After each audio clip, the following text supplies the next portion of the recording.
Hello dear students, welcome to go international school Gangapur city.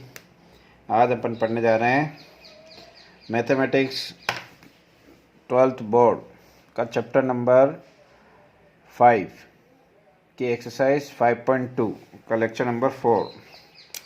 Chapter 5 का lecture number 4 है। Second topic है exercise 5.2 में। एक टॉपिक पहले ऑलरेडी डिस्कस कर चुके हैं, तो 5.2 का सेकंड टॉपिक है रैखिक समीकरण निकाय को हल करना। रैखिक समीकरण निकाय क्या होता है?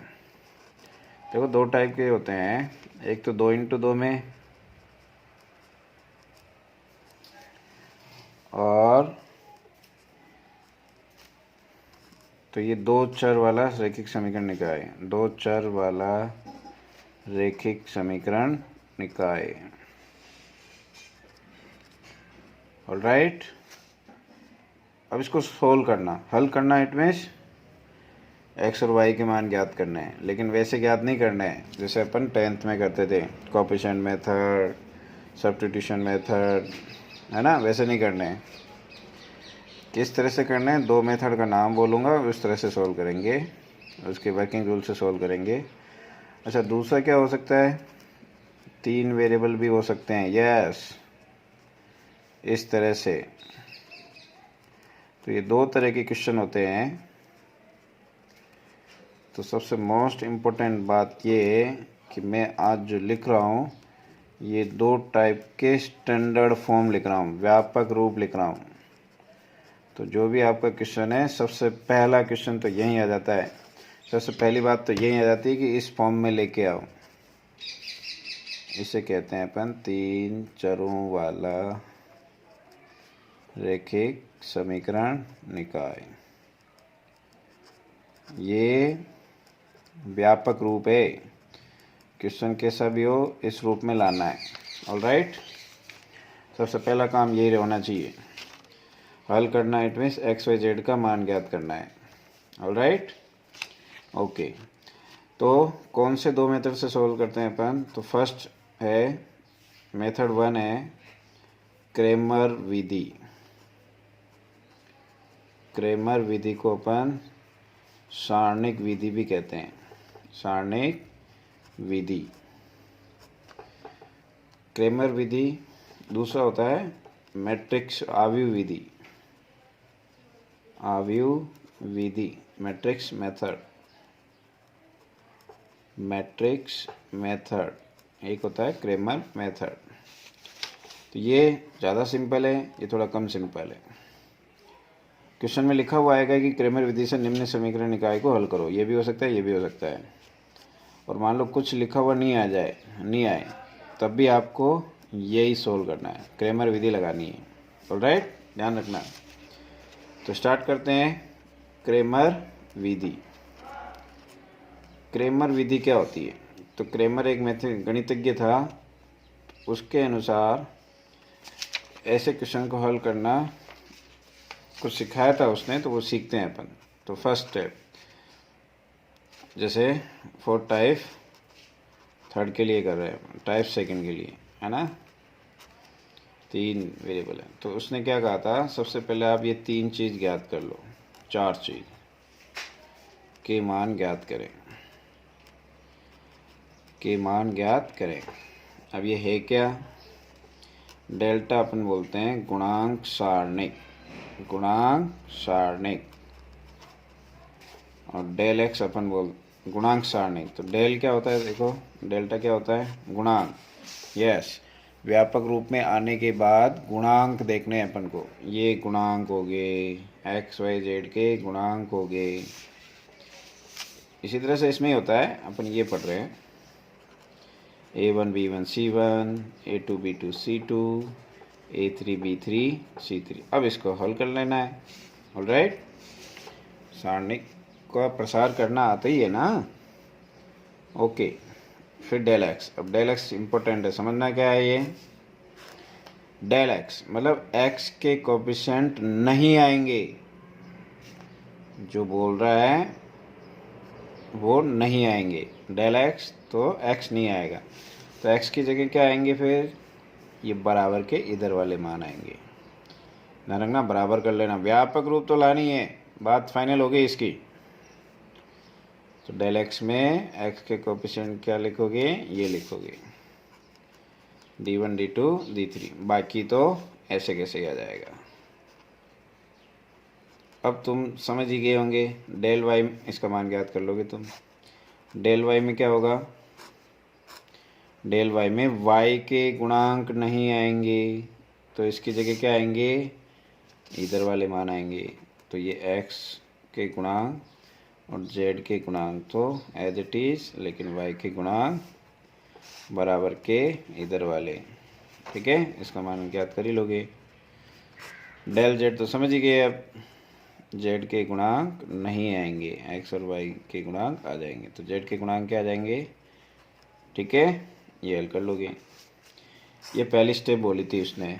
फिर दूसरी स्टेप क्या बोली थी, विधि है ये, समझा रहा हूँ, पहली स्टेप समझा चुका हूँ, अब दूसरी स्टेप। फिर क्रेमर ने बोला था, क्रेमर के अनुसार ये बोला था कि x का मान ऐसे आ जाता है, इस सारणी का मान अपॉन इस सारणी का मान, x आ गया, y का मान ऐसे आ जाता है, z का मान भी ऐसे आ जाता है।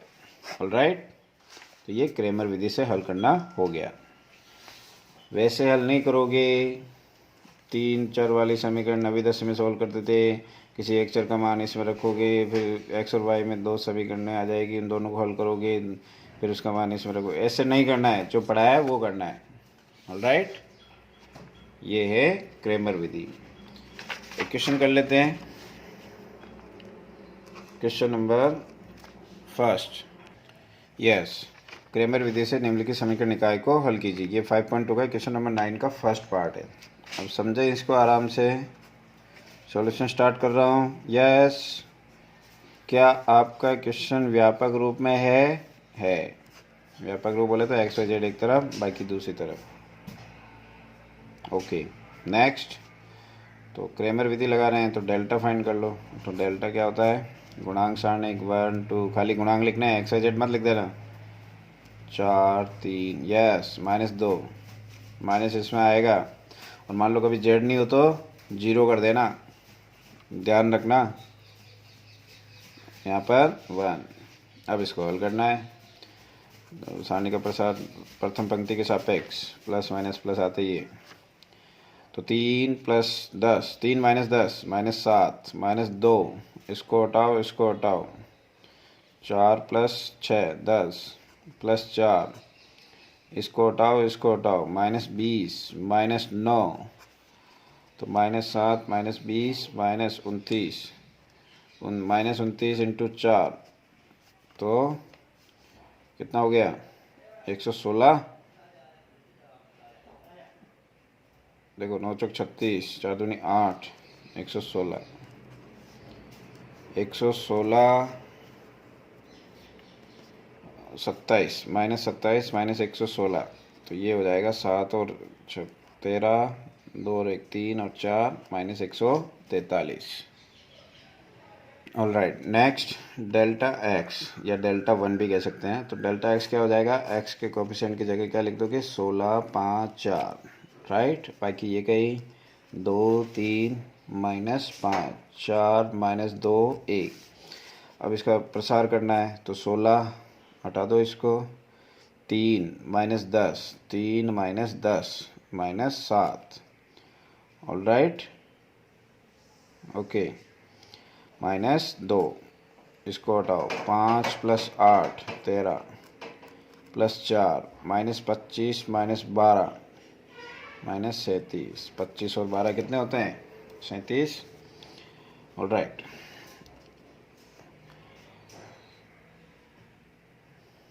एक 16 7 112, राइट, माइनस में 26, और ये हो जाएगा 7 चौक 28, 28 12 और 14। तो इसको ऐड करके देख लें आप, 8 8 16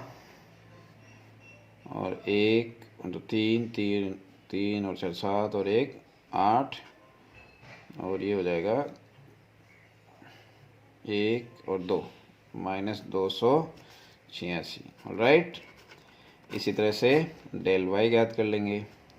तो वाई के कोएफिशिएंट तो ये हो जाएंगे, एक्स के वही रहेंगे। ऑलराइट, डेल वाई को भी सोल्व कर लेंगे। 1 4 5 + 8 - 16 4 हटाओ इसको, 4 + 6 +4 इसको हटाओ, 16 - 15। ऑलराइट, तो ये हो गया 13 और ये हो गया 160 और ये हो गया 4। 160 में से 17 गए तो -143। राइट, ये हो गया डेल वाई। डेल जेड ज्ञात कर लेते हैं। तो डेल जेड देखो, तो x के कोएफिशिएंट y के कोएफिशिएंट वही रहेंगे, 1 4 3। इसमें देख लिया करो, बार बार क्वेश्चंस में देखने की ज़रूरत नहीं होनी चाहिए। डेल जेड, अब डेल जेड में तो ये आ जाएंगे। अब इसको सोल्व करते हैं। 1 12 + 25 ऑल राइट, -2 8 16 -15 है ना। 16 - 15 + 16 हटाओ, -20 -9 तो 12 और 37 हो गया, -2 हो गया और 29 को 16 से मल्टीप्लाई करो। 29 को 16 से मल्टीप्लाई करो, 16 नंबर की 144, 14 16 नंबर 32 और 14 कितने हो गए, 46। जस्ट मिनट, हाँ 46 ही हो जाएंगे ना, 46 हो गए। ऑल राइट, तो -4 6 4 तो 37 - 4 6 तो 16 में से 7 गए तो 9 और ये हो गया 12 नहीं 16, ये रह गया 15 2 और ये 4 -429। डेल जेड आ गया।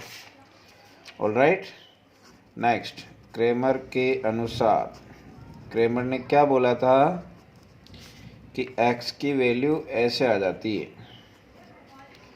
तो बताओ डेल x की वैल्यू क्या आई थी, -286 और डेल्टा की वैल्यू क्या आई थी, -143। तो क्या हो गया, 2 हो गया। Right, okay. y की वैल्यू क्या हो जाएगी, del y upon delta. Del y क्या है, -143 और ये भी -143। It means 1। Del z upon delta क्या हो जाएगा, -429 अपॉन -143। इसको 3 से कैंसिल आउट हो रहा होगा ये, है ना। तो 213 आंसर आ गया है। तो बस यही करना है आपको एग्ज़ाम में, ये क्रेमर के अनुसार आंसर आए। और आप जो 9वीं 10वीं के कंसेप्ट से सोल्व करोगे ना, तब भी आंसर तो यही आएंगे, लेकिन वो विधि यूज़ नहीं करनी है अपन को। क्लियर। अब अपन पढ़ते हैं आव्यूह विधि। तो आव्यूह विधि में क्या होता है, मैट्रिक्स मेथड। तो मैट्रिक्स मेथड समझ लें आप। तो देखिए 4 टाइप 1 के लिए पढ़ा देता हूँ, जल्दी हो जाएगा ये। तो देखिए बच्चों, इसमें क्या होगा, मैट्रिक्स मेथड में क्या होता है, आपको P(x)B ज्ञात करना है। आव्यूह है ना। तो P क्या है, वही गुणांक आव्यूह। ध्यान रखना, व्यापक रूप में तो होनी चाहिए गुणांक आव्यूह। तो लिख लो A1 B1 A2 B2, ये P हो गया। X क्या होगा, स्तंभ मैट्रिक्स, ऐसे बनाओगे चर आव्यूह।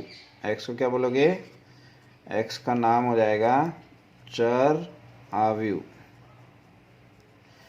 और B को क्या लिख दोगे, कांस्टेंट आव्यूह, अचर आव्यूह, मतलब बराबर के इधर वाले मान B में लिखोगे स्तंभ में, X स्तंभ में लिखना है। ये पहली स्टेप हो गई। दूसरी स्टेप, ऐसा क्यों लिखना है वो यहाँ समझ में आएगा। Px बराबर B है ये, क्यों, क्योंकि ऐसा करोगे तो वापस ये क्वेश्चन मिल जाएगा, और उसके लिए x को किस में लिखना पड़ेगा, इसमें, फिर इसको मल्टीप्लाई करोगे, दो अवयव का गुणा करोगे, फिर तुलना करोगे तो वापस ये आ जाता है। इसलिए अपन इसको स्तंभ अवयव में लिखा जाता है। आरसी में तो लगाओगे ना, ओके ओके। अब अपन को क्या ज्ञात करना था, सोल्व करना था, मतलब x और y ज्ञात करना था, और x और y किस में है, कैपिटल X में। तो कैपिटल X बराबर क्या लिखूं, बोलो, P इनवर्स P, जो पहले है वो पहले जाएगा, P इनवर्स B। अब बताओ इनवर्स कैसा आएगा, एडजेंट ऑफ P अपॉन सारणी को P और B, इन दोनों का गुणा करोगे, दो अवयव आएगी उसका गुणा करोगे, फिर उस अवयव आएगी एक, वो 3 इंटू 1, मतलब 2 इंटू, ये 2 इंटू 1 की आ सकती है, 3 इंटू 1 की आ सकती है। अभी 2 इंटू 1 की आएगी, क्यों, क्योंकि इधर x का मान 2 इंटू 1 में है, तो ये चल रहा है, राइट। फिर उसको इसके मान से अंदर गुणा कर लोगे या भाग लगा दोगे इसका, ठीक है। 1 अपॉन सारणी को P से गुणा कर लोगे या सारणी को P का में भाग लगा दोगे, तो जो मान आएंगे, दो मान आ जाएंगे यहाँ पर, राइट। फिर आप तुलना कर लोगे, क्योंकि बराबर का साइन है तो तुलना कर लोगे। इसके बाद तुलना से x बराबर जो भी है वो आ जाएगा, y बराबर जो भी है वो आ जाएगा।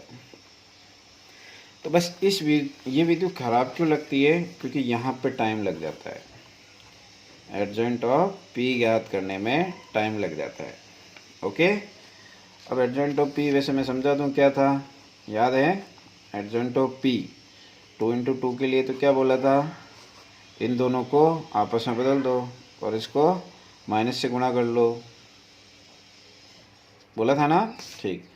अब 3 इंटू 3 के लिए क्या होता है, एडजेंट ऑफ P 3 इंटू 3 के लिए तो आपको और कोई शॉर्ट ट्रिक नहीं लगानी है, ये सब हल करने ही पड़ेंगे, ऑलराइट, ये सारे सोल्व करने ही पड़ेंगे। समझ में आ गई बात, ये 3 इंटू 3 में तो ऐसे हल करना ही पड़ता है। तो एक क्वेश्चन देख लेते हैं इसका भी, 3 इंटू 3 का, फिर आवी मैट्रिक्स मेथड भी हो जाएगा। तो एक क्वेश्चन देखते हैं। तो ये आपका क्वेश्चन है 5.2 का, क्वेश्चन नंबर 11 का तीसरा क्वेश्चन है, ऑलराइट। तो सोल्व करते हैं आवी विधि से। तो बताओ पहले तो व्यापक रूप है क्या, मानक रूप है क्या, स्टैंडर्ड फॉर्म है ना, ओके, मानक रूप या व्यापक रूप, ठीक है। तो फिर आगे बढ़ेंगे। तो आवी विधि में क्या बताया मैंने, P ज्ञात करना है ना, P गुणांक अवयव 1 1 minus 1 3 1 minus 2 1 minus 1 minus 1, alright, ये हो गया, है ना। अब देखिए, अब x क्या है, x y z, और b क्या है 1 3 माइनस 1। पहली step complete, second step p x equal to b, alright. तो x equal to p inverse b। अब आपको यहाँ पर एडजेंट ऑफ P ज्ञात करना रहेगा, सारणी को P ज्ञात करना रहेगा, और इसमें पुट करना है फिर, ऑलराइट। तो B तो पुट कर ही लेंगे, ये ज्ञात कर लेते हैं। तो पहले सारणी को P ज्ञात करते हैं। तो सारणी को P, यहाँ देखो सारणी मान ली इसको 1 माइनस 1 माइनस 1 माइनस 2 हो जाएगा, ऑलराइट, माइनस 1, और ये हो जाएगा माइनस 3। तो ये 1 हटाओ, माइनस 3 प्लस 2, ऑलराइट, माइनस 1 है ये, इसको हटाओ, -3 -1 -3 -1 -4। अब इसको सोल्व कर लो, -3 + 1 और +4। ऑलराइट, तो ये आ गया 2। अब एडजेंट ऑफ पी ज्ञात कर लेते हैं। एडजेंट ऑफ पी के लिए पहले पी लिख लो, 1 1 -1 3 1 -2 1 -1 -1, ये पी है। तो एडजेंट ऑफ पी याद है ना formula, A11 A12 A13 A21 A22 23 31 32 33। Alright, अब A11 देखो, पहले तीन तो यहीं से याद कर लिया करो। ये जो कोस्ट ब्रैकेट में जो लिखे थे वही आते हैं, बस इनको किससे मल्टीप्लाई कर लेना, प्लस माइनस प्लस से, है ना। तो कितना हो गया, -3 और ये -1 तो 1 हो जाएगा, और ये -4। इसी से आएगा, सोल्व करके देख लेना।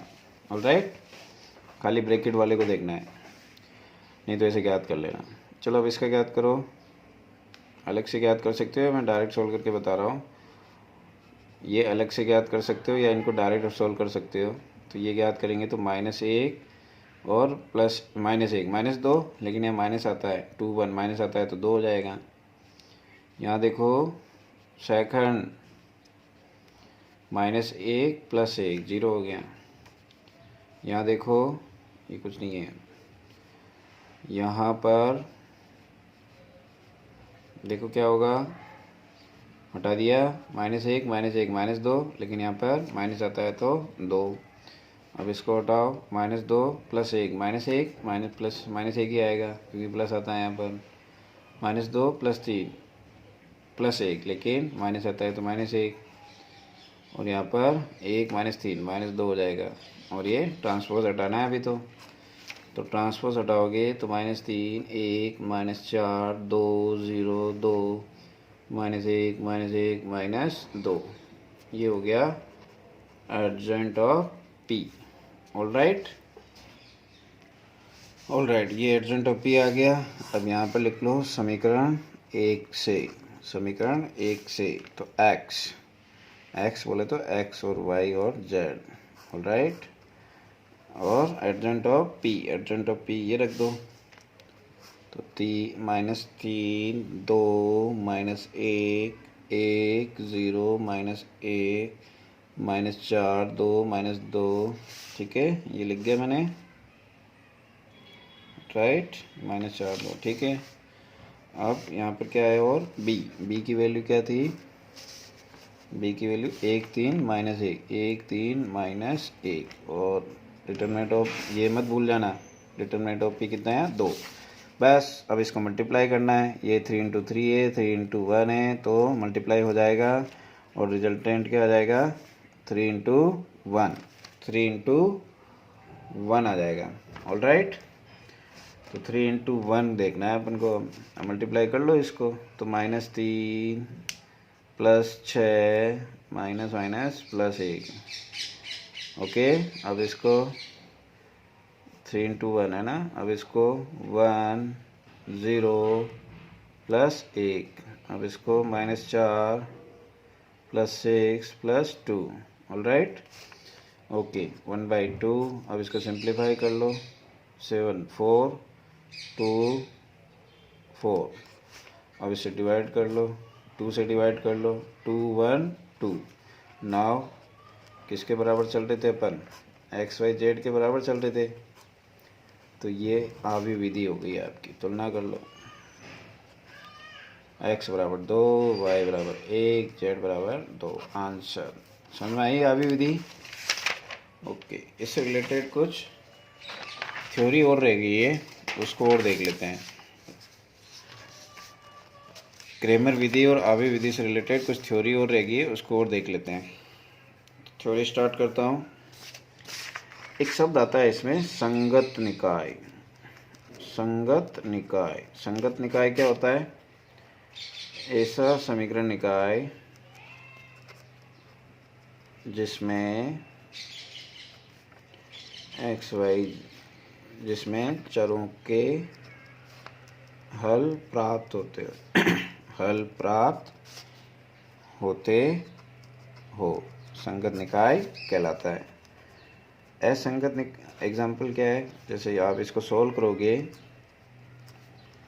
तो 100% कुछ न कुछ हल आएगा, तो ये संगत निकाय है। ऑलराइट, एक होता है असंगत निकाय। असंगत निकाय ऐसा निकाय, ऐसा समीकरण निकाय जिसमें चरों के कोई हल प्राप्त नहीं होते हैं, उसे अपन असंगत निकाय कहते हैं। इनकंसिस्टेंट, और ये होता है कंसिस्टेंट सिस्टम। राइट, जैसे for example x + 7y = 3, x + 7y = 5, ये असंगत निकाय है क्योंकि इसमें x और y के मान कुछ भी नहीं आ सकते हैं।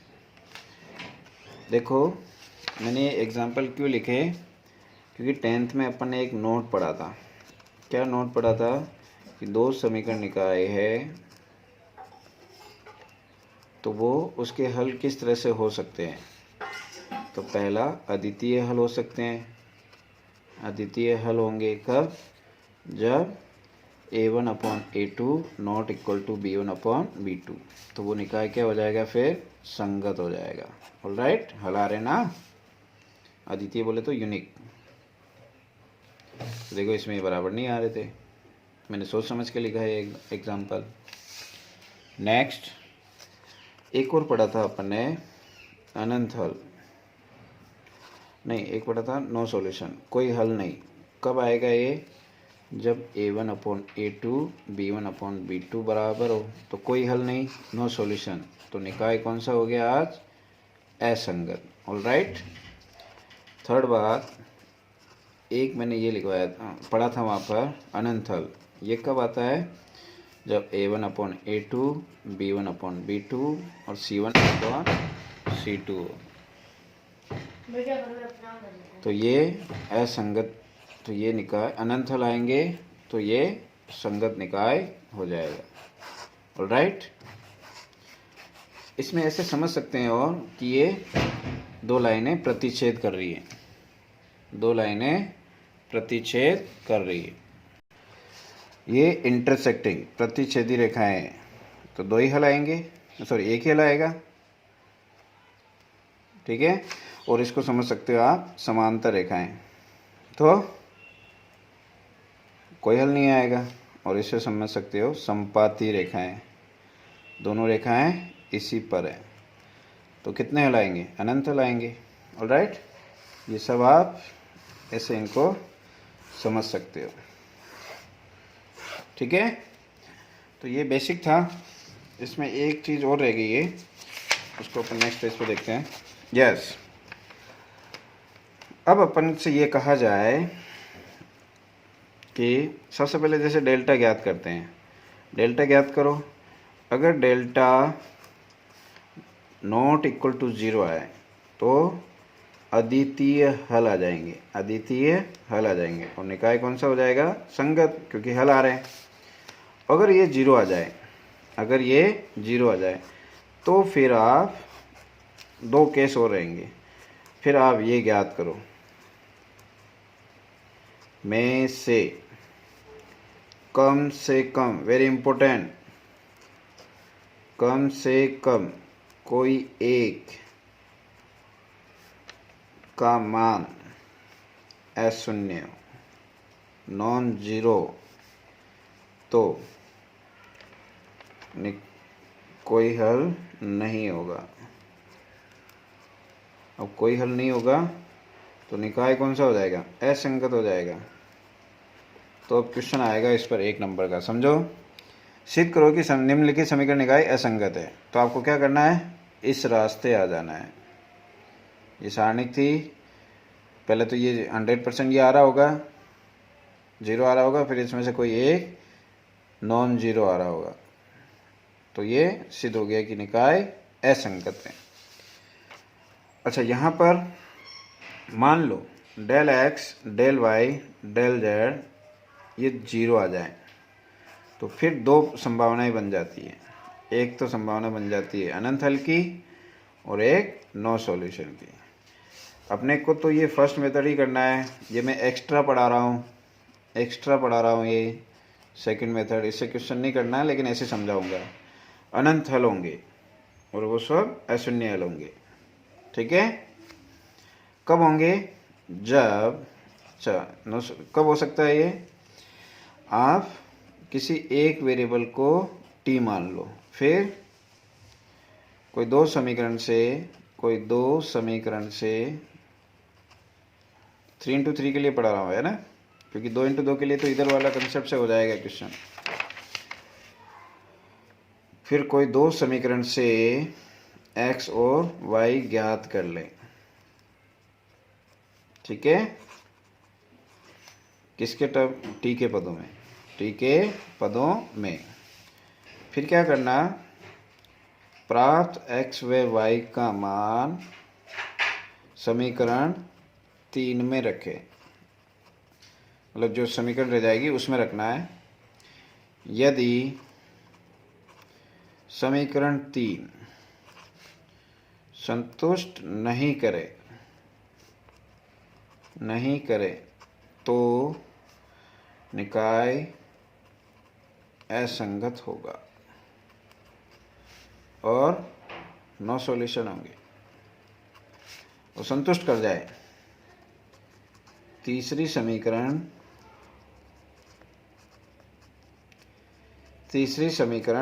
संतुष्ट कर जाए तो निकाय संगत होगा तथा अनंत हल होंगे। इसको छोड़ो अभी, ये तो मैंने ऐसे ही लिखवा दिया। अनंत हल पूछे तो ये करना है आपको। क्या करना है? सब 0 करना है। कोई सॉल्यूशन नहीं पूछे तो ये करना है। अद्वितीय हल पूछे तो ये करना है। इसके बाद कुछ रहा ही नहीं। समझ में आ गई बात? क्लियर? एक ये हो सकता है कि शून्य हल कब आता है, तो शून्य हल कब आएगा? जब ये नॉन जीरो और ये 0, तो शून्य हल हो जाएगा, मतलब 0 0 0 ऐसे हल हो जाएंगे, है ना। वो ही काम करेंगे, वो फाउंडेशन में आता है। अपन इस पर ध्यान दो अभी। तो आपको ये इस पर बेस्ट क्वेश्चन करा देता हूँ एक। तो ये क्वेश्चन है आपकी बुक में, क्वेश्चन नंबर 8 का फर्स्ट पार्ट। यहाँ पर करेक्शन है, यहाँ पर बुक में प्लस दे रखा है, आप माइनस करें तभी आंसर आएगा। क्वेश्चन क्या कह रहा है कि निम्नलिखित सिद्ध कीजिए कि निम्न समीकरण निकाय असंगत है। तो अपन को क्या चेक करना है? अपन को ये चेक करना है कि डेल्टा 0 है या नहीं है। और क्या चेक करना है? Del x, del y, del z में से कोई एक नॉन जीरो हो, मतलब कुछ न कुछ आ रहा हो। ठीक है, ये अपन को करना है। आई बात समझ में? ओके। देखो ऐसा क्यों होता है, क्योंकि अपन ने क्या कहा था, डेल एक्स अपन डेल्टा। जब ये 0 और ये नॉन जीरो, तो आंसर तो अपरिभाषित ही आने वाला था ना, इसलिए ऐसा हुआ है। ठीक है, चलो इसको सोल्व कर लेते हैं। क्वेश्चन नंबर 8 का फर्स्ट पार्ट। तो डेल्टा ज्ञात करते हैं। पहले बताओ, व्यापक रूप है, मानक रूप है ना, है। ओके, डेल्टा ज्ञात करो। 3 - 1 2, 3 - 1 2 1 3 1 - 2 -1। ऑल राइट, अब इसको हल कर लो। तो 3 0 आएगा, देखना है। -1 + 6, माइनस माइनस प्लस हो जाएगा, इसको हटाओ। -2 - 3 + 2 हटाओ, -4 - 1 -5, तो 15, और ये -5 और ये -5, तो -10। तो देखो 0 आ रहा है, 0 आ रहा है। अब डेल एक्स चेक करो। तो डेल एक्स 3 5 1, ये तो ये हो जाएगा, और बाकी ये तो ऐसे कैसे रहेंगे, राइट। डेल एक्स पढ़ाया था, तो इसका मान ज्ञात करते हैं। ये -1 और +6, राइट। +1 हो जाएगा, इसको हटाओ, -5 -3 +2 -10 -1। ऑलराइट, तो ये 15 हो गया, -8 हो गया, -22 हो गया। तो 15 में से 8 गए तो 7, ये कितना हो गया, 30 हो गया ना, 30 में से 15 तो -15 हो गया। और आप ये देख रहे हैं del x not equal to 0 है, तो हो गया सिद्ध, चूँकि डेल बराबर 0 है और del x not equal to 0 है, अतः निकाय असंगत होगा। आई बात समझ में? मान लो डेल एक्स 0 आ जाता तो डेल वाई पे जाते, डेल वाई भी 0 आ जाता तो डेल जेड पे जाते हैं, तो डेल जेड का 0 नहीं आना था फिर, क्योंकि वही रह गया फिर तो। ओके, तो आपकी ये थ्योरी यहाँ कंप्लीट हो जाती है। अब कुछ क्वेश्चन से इम्पोर्टेंट, उसका मैं एक वीडियो लेक्चर बाद में बना दूंगा। Okay, thank you.